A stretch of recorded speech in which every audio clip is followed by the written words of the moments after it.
los periodistas. Hace unos momentos aquí conversábamos su servidor y Álvaro Delgado sobre una entrevista que publica, un tramo de una entrevista que publica la revista Proceso en su edición de este domingo. Hace una recuperación de partes de una entrevista a Archibaldo Guzmán, el hijo del Chapo Guzmán. La revista se hace, si mal no recuerdo, en 2017, la hace un periodista que va esbozado, le cubren el rostro, un ejercicio que ahí en Sinaloa se ha hecho y la ha hecho, por supuesto, antes Julio Scherer.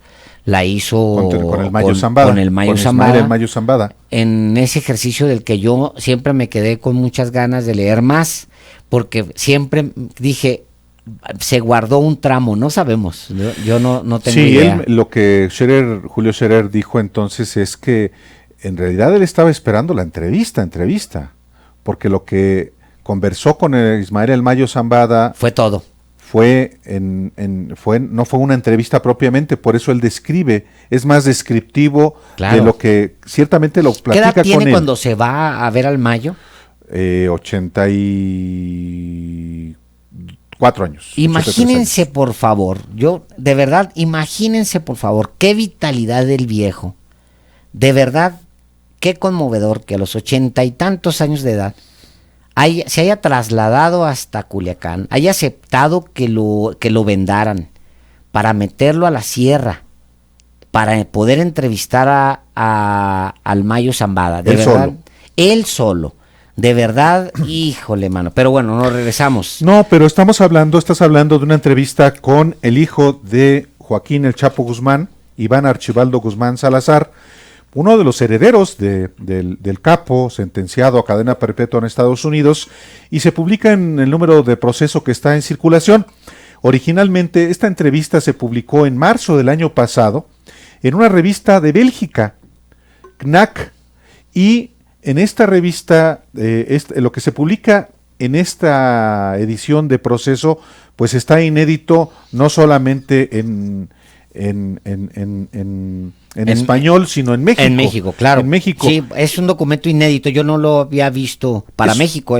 México. Es una entrevista en la que el colega Ernesto Rodríguez Amari le formula preguntas después de encontrarse con él y luego de que lo trasladan en un vehículo, le colocan pues vendas en los ojos y lo trasladan a un lugar desconocido. No entra en detalles el periodista, no dice en qué lugar de México fue, sencillamente es una conversación que tiene con Iván Archibaldo Guzmán Salazar, en la que dice muchas cosas como el hecho de que mi padre puso su confianza en el gobierno mexicano.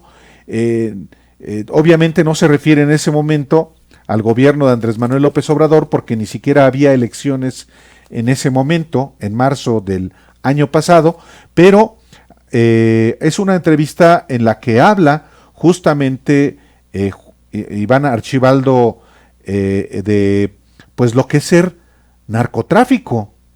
Dice que no conoce a Rafael Caro Quintero, habla de su secuestro a manos del cártel Jalisco Nueva Generación y dice que agradece que le hayan perdonado la vida. Transmite el tipo preparación, al mismo tiempo mucha serenidad, pero es muy cauteloso. No mide cada una de sus palabras. Sí, sí. No sé si quisieras que algunas preguntas, por ejemplo, le pregunta el periodista: ¿eres un peso pesado en el mundo de las drogas? Y responde Iván Archibaldo Guzmán Salazar: ¿estás seguro de que te refieres a mí? Y se ríe. No tengo la ambición de ser importante, y no me considero importante en absoluto.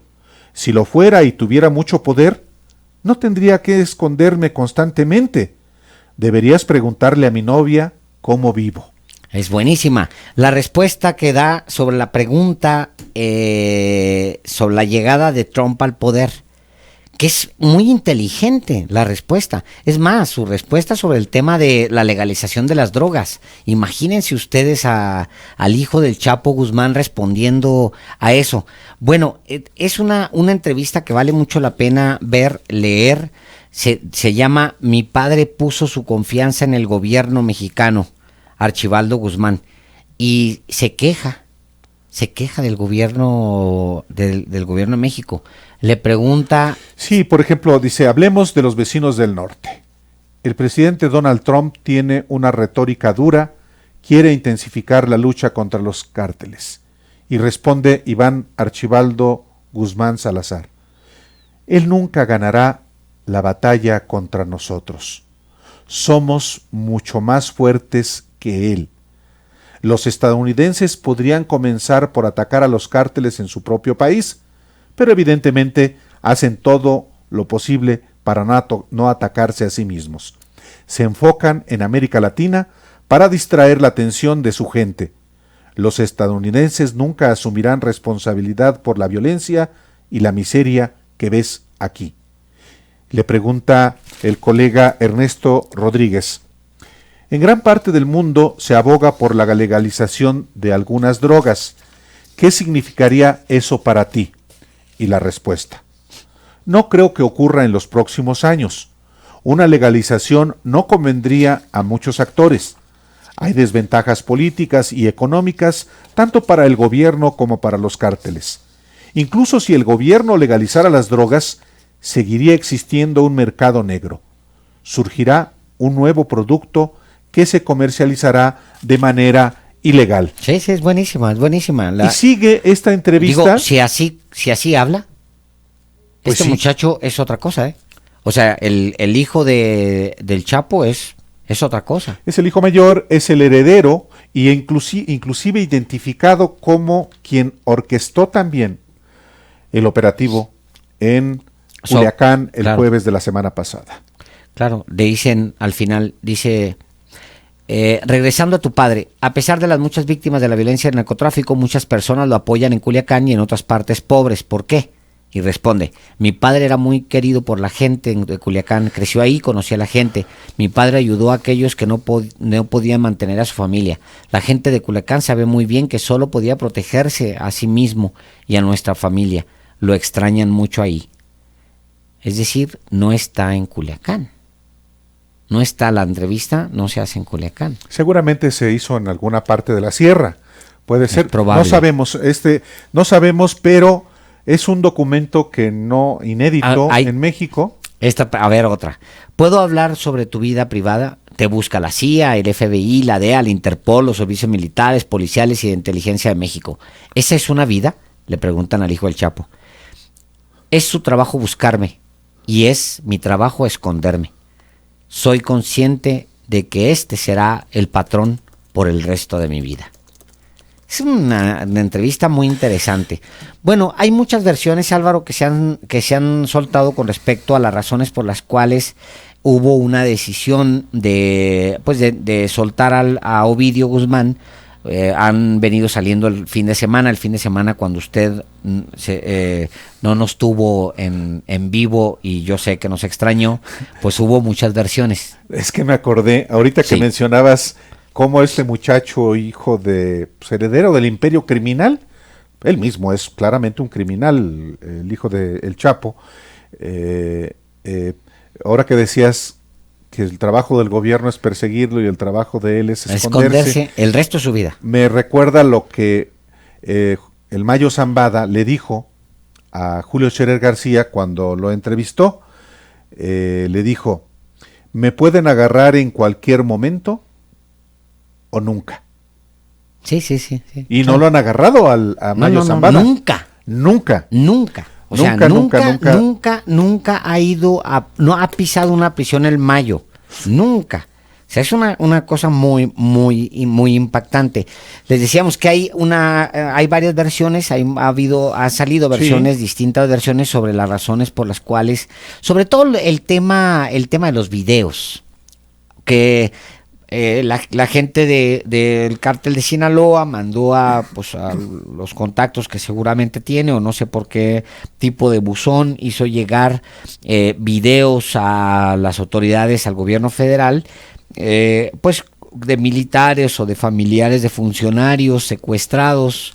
Incluso se dice que el militar muerto fue ejecutado para mandarles el video. Son dos fuentes las que se mencionan, son 3 reporteros los que hablan de esto, uno de The New York Times y 2 de The Wall Street Journal, que firman ellos una nota, el otro lo comenta en su cuenta de Twitter. The Wall Street Journal es el primero que en citarlo, cita a un exfuncionario de México. Sí. Es el texto, bueno, de tres reporteros ahí: David Luno, José de Córdoba y Santiago Pérez. Sí, y hay una cita, entre comillas: el joven Guzmán fue liberado por orden de altos funcionarios del gobierno de la Ciudad de México, después de que se les informó que al menos 6 soldados estaban detenidos por hombres armados el jueves por la tarde, según, como tú dices, Alejandro, un exfuncionario del gobierno con conocimiento de la situación. Y luego dice que el exfuncionario les dijo que los hombres armados enviaron al menos 2 videos, uno de ellos mostrando a militares retenidos retenidos, obvio, como rehenes, y otro a un soldado uniformado atado y luego ejecutado con un balazo en la cabeza. Hay un militar muerto. Hay un militar que muerto. Es muy jovencito, que por cierto, debieron haber ido a acompañarlo en su sepelio hasta Veracruz. Debió haber ido al menos, él trabajaba para la Guardia, debió haber ido Alfonso Durazo hasta allá, hasta Veracruz, y haberlo acompañado con su familia, haberse presentado ahí, haberlo acompañado en ese operativo que resultó fallido, o sea, hasta por razones morales. Sí, y por otra parte, Alan Feuer, reportero de The New York Times y que cubrió el juicio contra el Chapo Guzmán, informó por su parte lo siguiente: actualización sobre el arresto de Ovidio Guzmán. El ejército mexicano lo capturó a él, ojo, y a su hermano mayor, Iván. Se refiere a Iván Archibaldo, del que le acabamos de leer partes de una entrevista. También en un punto, la gente de Iván lo sacó de custodia, de acuerdo con personas informadas sobre el asunto. Luego secuestraron a familias de funcionarios mexicanos para forzar la liberación de Ovidio también. Yo no lo creo. Primero, esta versión de Alan Feuer, que tuvo una magnífica cobertura del juicio del Chapo. De hecho, yo me informé de la cobertura por él. O sea, porque era el de los que salía corriendo rápido, pum, me enviaba un mensajito y luego se regresaba. Sí, acuérdense que los que están en la corte no pueden estar chateando desde el interior de la corte. Y todo el juicio del Chapo fue una de mis fuentes, digamos, para el tiempo real, para lo que se llaman las redacciones en vivo TR. Y con él, pero yo creo que en este se equivoca. Primero, supone que Iván y Ovidio estaban en el mismo lugar, en el mismo momento, el mismo punto, dice. Cuando son detenidos. Hasta donde yo sé, son ahí, de esa primera y segunda familias, son 4 hermanos.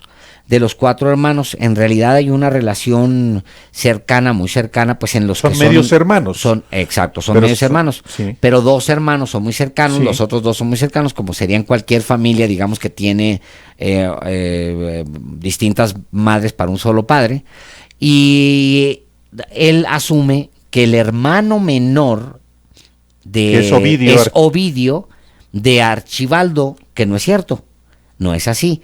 Archibaldo es de otra familia. Iván Archibaldo Guzmán, Salazar y él Ovidio Guzmán López. De hecho, él tiene un hermano. Ovidio tiene un hermano que se llama, pues como el Chapo, nada más sin el Loera, en lugar de Loera, López, igualito. Ese es el primer error que trae. Yo creo que los ve juntos en el mismo lugar, ahí les caen las autoridades, ahí los detienen, se los llevan. Bueno, ese es el primer error. Yo creo que el segundo error es considerar que soltaron a Iván para quedarse con Ovidio. Es una tontería.